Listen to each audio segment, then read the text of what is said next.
sztuka się albo starzeje, albo znika.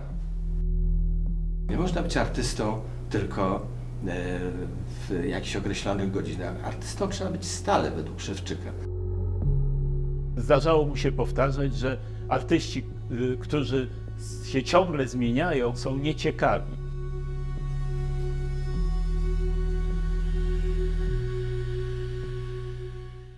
Paweł Sosnowski, Fundacja Propaganda. Jacek Sosnowski, jestem kuratorem, psychoanalitykiem, prowadzę galerię Propaganda. Stefan Szydłowski, jestem właścicielem Galerii Szydłowski. Od 90 lat współpracowałem z Andrzejem Szewczykiem. Ja nazywam się Konstanty Szydłowski. Jestem synem Stefana Szydłowskiego. W 2017 roku przejąłem, że tak powiem, odpowiedzialność za program galerii.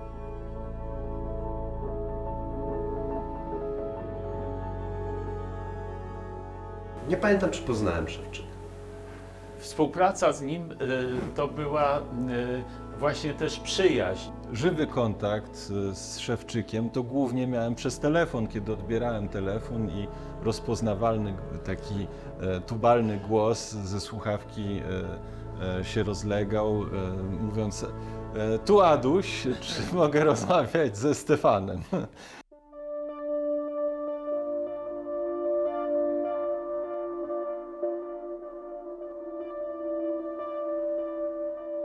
Ołówek. Ołówek, kartka papieru. To są dwie rzeczy, od których zaczyna się sztuka. To pierwotne narzędzie stało się najważniejszym właśnie materiałem, a nie narzędziem w przypadku Andrzeja Szewczyka.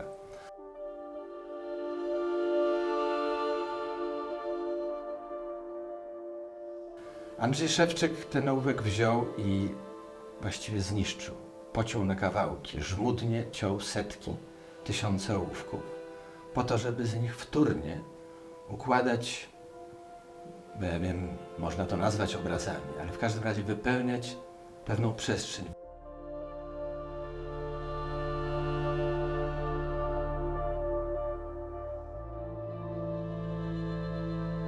I tak na przykład używał nie tylko ołówków do komponowania swoich dzieł, ale również na przykład łupinek po pistacjach, czyli rodzaj takiego wtórnego odzysku. Był chyba jednym z pierwszych artystów, którzy używali tego typu rzeczy. Do wielu prac z pistacjami właśnie wykorzystywał stare koperty, które były często zaadresowane na przykład do Galerii Foksal, z innych jakichś instytucji sztuki i właśnie zabierając z galerii te koperty przeznaczone do wyrzucenia, przywracał je jako taki część obiektu.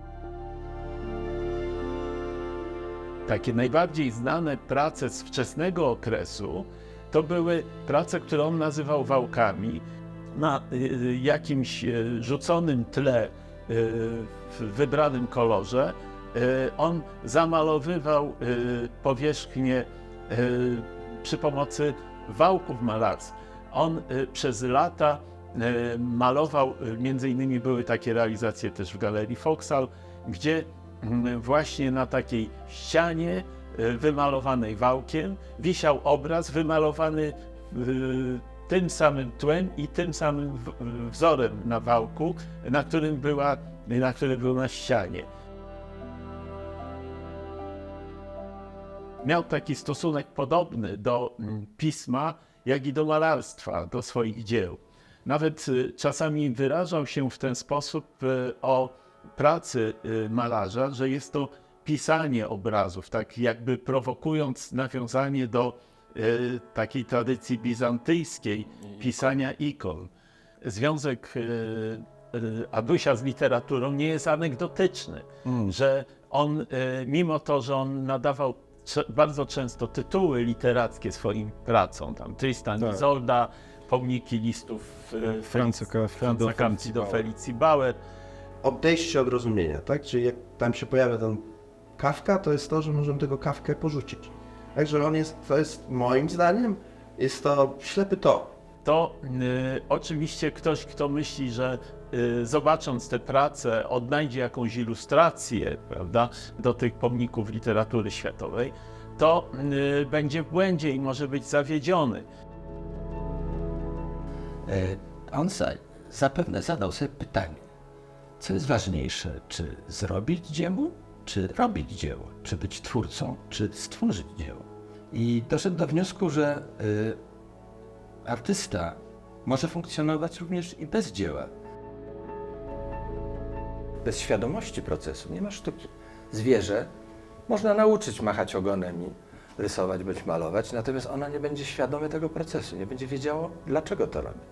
Natomiast to jest najważniejsze w sztuce, żeby mieć cały czas świadomość bycia artystą i powstawania dzieła, tworzenia dzieła.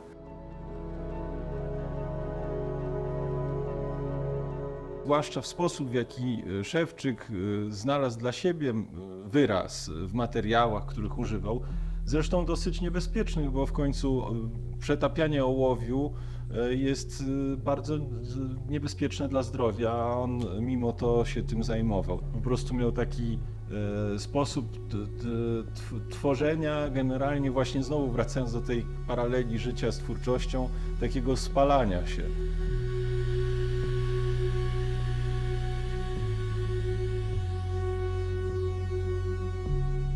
Nie mam pojęcia, co partykularne prace miały znaczyć. Nie ma to dla mnie żadnego znaczenia, tym lepiej.